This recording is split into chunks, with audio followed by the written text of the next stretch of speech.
आज मन्ना रे कल्पित माता ने जो उनके साथ जो घटना हुई, उस घटना के विरोध में आज यहाँ पर आदिवासी समुदाय, साथ ही एससी और अन्य समुदाय के जिनका जमीर जिंदा है वो यहाँ पर पहुंचे। मैं मेरा वक्तव्य शुरू करूं इससे पहले यहाँ पर जो पंडाल में जो लोग बैठे हैं, जो प्राकृतिक पंडाल है, इन सभी से अनुरोध करना चाहूंगा कि आप तन से तो बैठे हो भी, मन भी यहाँ पर ले आना भी थोड़ी देर। ये मन इधर इधर कहीं भटक रहा हो, उस मन को भी यहाँ पर ले आना और तन और मन दोनों से बैठना। और मेरे से पहले जितने वक्ताओं ने जो बात रखी है, इन वक्ताओं की जो बात है, अपने सॉफ्टवेयर आज ऊपर वाली जी खोपड़ी दिमाग आना सॉफ्टवेयर में हेती सेव करी दियो और फिल्टर मारी लियो ने। मेरी जो बात कह रहा हूं इसमें जो अच्छी बातें हैं, इन बातों को भी हमेशा के लिए सेव कर देना और समय आए उन समय के अनुरूप इन बातों, ये जो बातें कही गई है, उन बातों के अनुरूप कार्य करें। हम क्या थे, हम क्या थे, कौन थे और क्या हो गए। हम थे कौन, क्या थे और कौन हो गए वर्तमान में, और क्या हो रहा है हमारे साथ। कालकी बाई के न्याय के लिए वो भगवान न्याय देगा, यही कह रहे होंगे हमारे गोविंदा के भाई, आसपास के भाई। क्योंकि कालकी बाई को मारा भी किसने है, जो मीडिया में पड़ा उसके हिसाब से बता रहा हूं मैं। कालकी बाई को भोलेनाथ ने मारा है। यूं भोलेनाथ प्रवेश करके गए थे प्रताप सिंह के नाम, प्रताप सिंह के अंदर भोलेनाथ प्रवेश कर गए और भोलेनाथ ने उस बुजुर्ग माता को मारा। तो गांवों में प्रचार क्या हो रहा होगा, भगवान ने मारा। तो भगवान गलत हो सकता है क्या? जैसे भगवान पे थूकता हूं मैं आज। क्या क्या कंडीशन बना रखी है। हम वहां से आए, यहां तक मैं सुन रहा हूं, हर वक्ता बोल रहा है, उस वक्ता से पहले जो नारा है वो भी सुन रहा हूं और मेरे लिए भी वो नारा बोला गया। शेर आया, आदिवासी समाज, ट्राइबल और टाइगर, उन शेरों की स्थिति क्या हो गई है। इस पे एक बात याद आ गई और उस बात को बताना चाहूंगा मैं, इसको गौर से सुनना। ये जयसमन के आसपास, सॉरी राजसमन के आसपास फॉरेस्ट का मतलब वन, पूरा जंगल इलाका था और एक पामड़ा गया वहां व्यापारी और उसने वहां होटल खोली। एक दो दूसरी होटलें भी थी और इन होटल उस आदमी ने खोली। खोलने के बाद होटल बराबर चल नहीं रही थी, होटल पे कोई ग्राहक नहीं आ रहे थे बराबर बाजार से, लेकिन वहां इसके पास में टंकी बनाई थी पानी की। तो उस पानी पीने के लिए जंगल से शेर आ रहा था, पैंथर आ रहा था और वो पैंथर उस टंकी पे पानी पीने आता था चुपके, दिन में, शाम को, सुबह। तो उस जो व्यापारी जो था उसने तरकीब सोची और उस पानी के अंदर अफीम डाल दिया। क्योंकि वो सर कभी कभी आता था, पानी पी के चला जाता था अपने जंगल के अंदर। तो उसने देखा कि शेर को कैसे कब्जे में किया जाए, कैसे गुलाम बनाया जाए, और उसने उस पानी के अंदर अफीम डाल दिया और वो शेर उस पानी का आदी बन गया, वो नशेड़िया हो गया।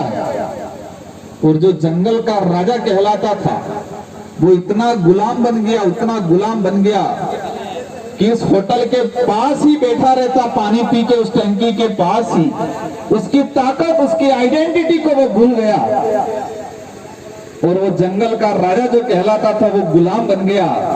और पूरे बाजार में और आसपास मार्केट में ये बात फैलाई कि उस होटल पे खाना खाना जाते हैं तो शेर दिखने मिलता है।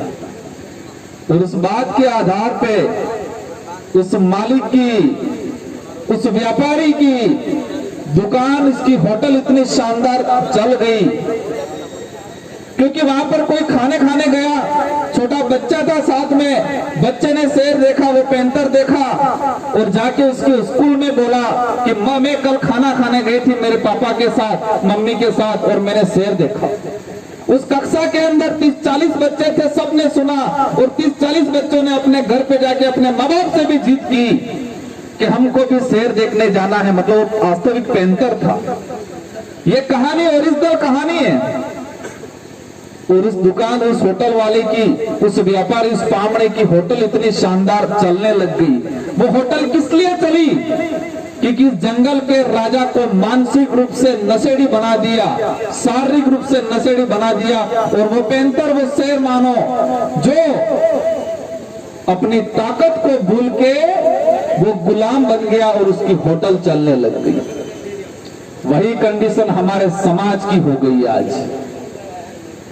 वही कंडीशन हमारे समाज की हो गई है। जो समाज दूसरों को शरण देता था, दूसरों को दान देता था, दूसरों पे दया करता था, जो समाज एक बलशाली था, विवेकशील था, जिसको आज अंधभक्त बना दिया है।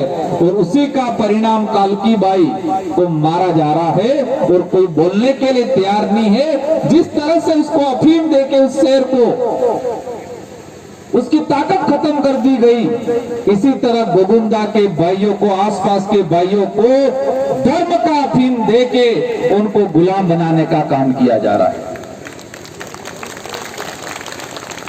धर्म की बात सुनते ही कई जनों को खलबली भी मच जाएगी। उस धर्म पे थूकते हैं जो धर्म महिला और पुरुष में भेदभाव करता है। उस धर्म पे थूकते हम जो धर्म छुआछूत करवाता है। उस धर्म में जो लिखा हुआ है, अगर शूद्र या आदिवासी कोई मंच, कोई संस्कृत के जो श्लोक है अगर वो सुन लेता है तो उसके कान के अंदर शीशा डाल देना चाहिए। उस जिस धर्म में ये लिखा है उस धर्म पे हम थूकते हैं। जिस धर्म में वर्ण व्यवस्था है उस व्यक्ति को वर्ण व्यवस्था में बांध दिया गया है। तो आदिवासी, दलित, हालांकि आदिवासी तो इस वर्ण व्यवस्था में नहीं आते हैं, लेकिन एससी वाले जबरदस्ती घुसे तो वो जाए। क्या स्थिति बना रखी है? मैं जो बोलना चाह रहा था, बातें बहुत सारी सोच रखी थी, लेकिन यहाँ का जो मैंने सुना, आज हमारे वक्ताओं की जो बात सुनी, कैसे लड़नी है लड़ाई हमको। आज एकत्रित हो गए, हम सब ने भाषण दे दिया, आपने सुन दिया, आपने तालियां बजा दी, नारे लगा लिए और घर पे चले जाएंगे। कैसे न्याय लेंगे हम भूल जाएंगे। हम तो कहेंगे 2 रुपये किलो गेहूं फेरू से। अभी छोटी छोटी थैलियां मिल रही है, और क्या चाहिए? उस थैली के अंदर जाके देखेंगे मिर्ची आई कि नहीं आई, हल्दी है कि नहीं है, तेल आया कि नहीं आया, देखते कि नहीं देखते? अभी सरकार दे रही है, सरकार हमको दे रही है। सरकार क्या, राज्य सरकार की स्कीम है कि फूड पैकेट वितरण किए जाएंगे। हमारा ध्यान तो वहां जाएगा और लाइन में खड़े रहेंगे 2-2 घंटे तक, और घर पे हमारी खेती पशु खा जाएंगे, वहां घास उग गई है, वहां कीड़े खा जाएंगे, वो फसल नहीं देखेंगे हम। लेकिन 2-2 घंटे उस लाइन में खड़े रहेंगे और घर वहां से आते वक्त उस थैली में चेक करेंगे कि मार हूं मर लू, मारते धनिया पाउडर नहीं हम जू। मैं भी सरकार का समर्थक हूं, सरकार को समर्थन दे रखा है, लेकिन सरकार की ऐसी स्कीम जो इस देश की गरीब जनता को आत्मनिर्भर नहीं बनाती है, उसको गुलाम बनाती है, उसको परजीवी बनाती है, ऐसी योजनाओं का मैं विरोधी हूं। जो सरकार की योजना इस देश की आम जनता को आत्मनिर्भर नहीं बनाकर परजीवी बनाती है, उसको मानसिक गुलाम बनाती है, उसको और गरीब बनाती है। उस योजना का मैं विरोधी हूं, क्योंकि ये आने वाले समय में इतना घातक हो जाएगा कि हमें करना क्या है, लड़ना क्या है और लड़ना किससे है और किस तरीके से लड़ना है वो भूल जाएंगे। और इस बात पे किस्सा सुनाना चाहूंगा। आपके नजदीक में ही है माउंट आबू और अंबाजी, जो गब्बर वाला जो किला है, और किला क्या वो गब्बर वाला वो पहाड़ है, उसके आसपास आपने बंदर देखे होंगे। माउंट आबू में भी 1-2 बार गया हूं, गब्बर की तरफ भी गया हूं। तो आप जब हम गए थे और इसके बाद जो यात्री जाते हैं तो सारे के सारे बंदर उस रोड पे रहते हैं। एक ऐसा जानवर, इतना फुर्तीला जानवर कि इस पेड़ से कूद के उस पेड़ पे जा सकता है। जंगल में मनचाही चीज जो फल फ्रूट मिला है, कोई भी इसको खा के जिंदा रह सकता है, शानदार जीवन यापन कर सकता है। इतना ताकतवर जानवर, इतना फुर्तीला जानवर उस सड़क पे बैठा रहता है। और जो भी यात्री आते हैं, गाड़ी आती है, दौड़ के जाता है और दौड़ के जाने के बाद तुरंत ये करता है, कोई थैली देता है, थैली पे पड़ जाता है। और इसके बाद होता क्या है, उस अगर मादा है बंदर तो उसके बच्चे पैदा हुए और उस बच्चों ने पैदा होने के बाद उस पेड़ पे लगा हुआ फल नहीं देखा, उस बच्चे ने उस गाड़ी में आती हुई थैली देखी और उस थैली में नारियल, केले, बिस्किट, सड़ा हुआ रोटी, वही देखा उस बच्चे ने। उस मादा जो बंदरिया थी, जो जन्म होने के बाद बच्चे पैदा हुए, उस बच्चों ने जंगल में जो शानदार फल फ्रूट था, उसके जो खाने लायक जो चीजें थी वो नहीं देखी। पैदा होते ही उस रोड पे पैदा हुआ, वो गाड़ियां देखी, गाड़ी के अंदर आते लोग देखे, फ्री में देने वाली थैली देखी। और इसके बाद हुआ क्या, कोरोना काल आया और कोरोना काल आने के बाद वहां गाड़ियां बंद हो गई, पुलिस वाले लट लेके खड़े रहे, लॉकडाउन है, लॉकडाउन करके। इस बात को गौर से सुनना। तब ये गाड़ियां नहीं गई, यात्री नहीं गए, और यात्री नहीं गए तो फ्री की थैलियां नहीं गई, फ्री का केला नहीं गया, बिस्किट नहीं गया, नारियल नहीं गया। और उस दौरान उस सड़क पे ये बंदर रो रहे थे। क्या कर रहे थे? रो रहे थे। और कई बच्चे उस दौरान, कोविड काल के दौरान कई बच्चे मर गए। पास में जंगल था, जंगल में पेड़ थे, उस पेड़ों पे फल फ्रूट थे, बहुत सारी चीजें खाने लायक थी, लेकिन वो तो उसकी ताकत भूल गया था, उसकी पहचान भूल गया था। और लास्ट में कोरोना काल में उस रोड पे कई बंदर के बच्चे मर गए थे। और वही कंडीशन इस देश की आम जनता की, आदिवासी समाज की हो रही है। हम हमारी ताकत भूल रहे हैं, फ्री की योजनाओं पे ध्यान जा रहा है, हम हमारे खेत भूल रहे हैं, हम फ्री की योजनाओं पे ज्यादा ध्यान जा रहा है। और आने वाले समय में कंडीशन हमारी उसकी तरह हो जाएगी। आप समझ रहे होंगे, इतना तो विवेक होगा कि मैं कहना क्या जा रहा हूं। एक ताकतवर जानवर, मैंने 2 उदाहरण बताए, एक शेर का उदाहरण बताया, एक माउंट आबू अंबाजी, और ये दोनों ओरिजिनल घटना है, दोनों ओरिजिनल घटना है। अब यही कंडीशन हमारे समाज की हो रही है, तो फिर शेर का क्या होगा? वो अफीम खा के पड़ा रहा था, वह अपनी राजा तक के गुलाम बन गया था। यही कंडीशन हमारे कांग्रेस बीजेपी के अंदर घुसे हुए लोगों की हुई है। तो वो कैसे कालकी बाई के लिए आवाज उठाएगा? जमीन हड़प रहा है वहां, कैसे आवाज उठाएगा वो? और हम सब मिलके पुलिस वालों को बहुत गालियां देते कि नहीं देते? बेचारे पुलिस वाले क्या करें? मैंने क्या बोला? बेचारे। इनके लिए भी एक शानदार बात बता दूंगा। ये राज तिलक गांव है, यहाँ पर राज तिलक हुआ था, तो राजा रजवाड़ों का राज चल रहा था। ये माने राज तिलक मतलब जिसको राजा घोषित किया गया। और उस राजा रजवाड़ों के काल में, मुगल काल में क्या होता था? हमारे बुजुर्ग लोग कहते थे, जब हम पैदा हुए, समझदार हुए, और समझदार होने के बाद हमने बुजुर्गों से सुना कि पहले देश गुलाम था, अब देश आजाद हो गया। तो हमने पूछा गुलाम देश था तब क्या होता था? तो हमारे बुजुर्गों ने कहा कि उस समय काला कानून हुआ करता था। क्या बोला? काला कानून हुआ करता था। तो हमने पूछा कि वो काला कानून क्या था? तो वो काला कानून ये था कि राजा जो बोले वो सेनापति मान लेता था, कुछ भी बोला वो मान लेता था, मतलब वो काला कानून था, इसलिए कहते थे काली जुबान। तो उस समय क्या होता था? राजा बोलता था सेनापति को कि ये दिन नहीं रात है। सेनापति बोलता यस सर ये दिन नहीं रात है, और वही सेनापति सारी सेना को कहता कि ये दिन नहीं रात है, और सारी सेना बोलती यस सर ये दिन नहीं रात है। पुलिस वाले भी सुन रहे, क्या वर्तमान में भी यही हो रहा है? वर्तमान में भी राजा रजवाड़ों का राज चला गया, लेकिन वो आदत है, वो सोच और वो आदेश नहीं बदला है। ऊपर से कह देता है अधिकारी कि कालकी बाई के मामले में एक जने को ही गिरफ्तार करना है, और यस सर एक जने को ही गिरफ्तार करेंगे, ये बोला होगा उस अधिकारी ने। और उस अधिकारी ने सिपाहियों को कहा होगा कि जाओ एक जने को गिरफ्तार करके लाओ। उस सिपाही को पता है कि कालकी बाई के मारने में सहयोग में 2-3 लोग और थे, लेकिन इस सिपाही की हिम्मत नहीं होती है कि साहब ऐसा नहीं ऐसा हो। तो सिपाही क्या बोलता है? यस सर अभी आदेश की पालना होगी। राजा रजवाड़ों का राज चला गया, मुगलों का राज चला गया, लेकिन वो तरीका नहीं गया है।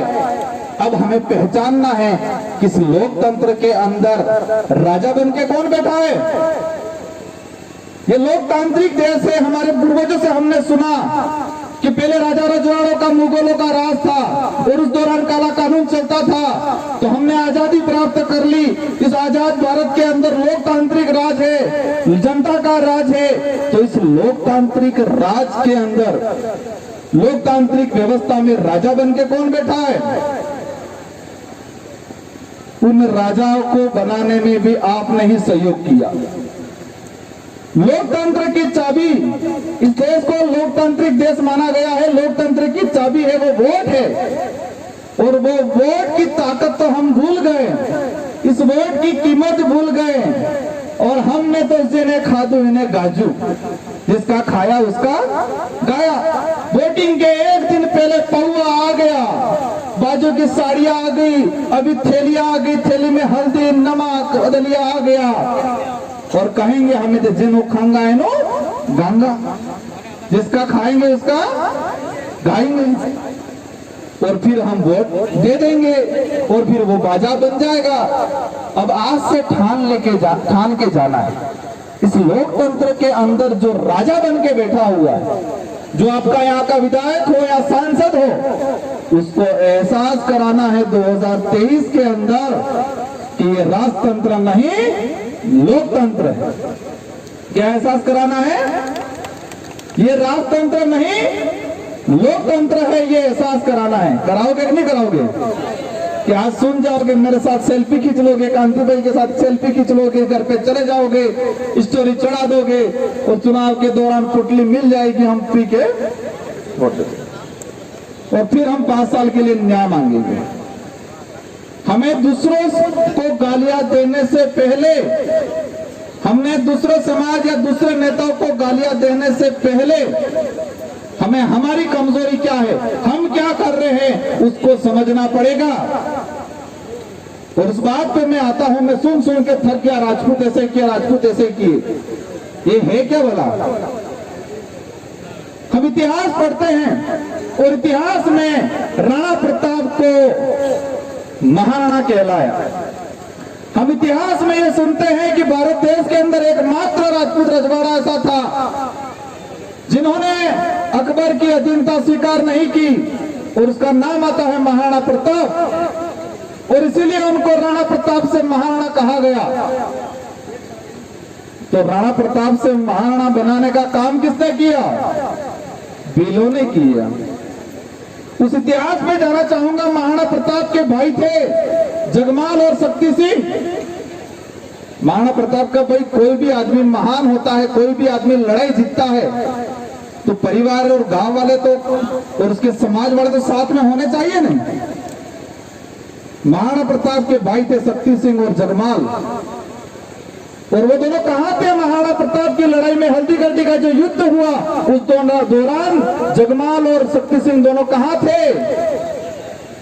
जिस आदमी को हमने शरण दी, ताकत दी, और ताकत देने के बाद राणा प्रताप से महाराणा कहलवाया, वो भीलों की सेना साथ में थी, राणा पूजा की सेना साथ में थी।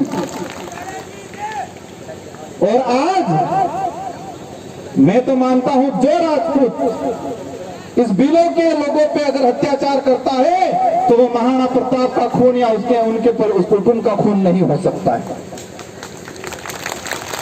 क्योंकि उस दौरान राणा प्रताप को महाराणा कहलवाया। और महाराणा प्रताप के भाई शक्ति सिंह और जगमाल दोनों अकबर के साथ थे, और उनके मान सिंह जो आमेर का राजा था उसके साथ महाराणा प्रताप से लड़ने कौन आया था? अकबर आया था, मान सिंह आया था। और मान सिंह की सेना से लड़ा कौन था? यहाँ के भील लड़े थे। इसके अलावा कई साथी, कई समाज के लोग भी थे, और जिस व्यक्ति के साथ उसका परिवार नहीं था और उस व्यक्ति को महान बनाया जिन भीलों ने, और इन भीलों पे आज अत्याचार होता है। मीडिया कितनी शानदार है, गोदी मीडिया। वास्तविक घटना अभी मुझे पता चला कि वो बुजुर्ग महिला चप्पल पहन के जा रही थी, और उस प्रताप नाम के तुच्छ व्यक्ति ने कहा, तुम महारानी बन गई है क्या? मेरे से यहाँ चप्पल पहन के जा रही है। क्या बोला? तुम महारानी बन गई क्या? चप्पल पहन के जा रही है। और उस बात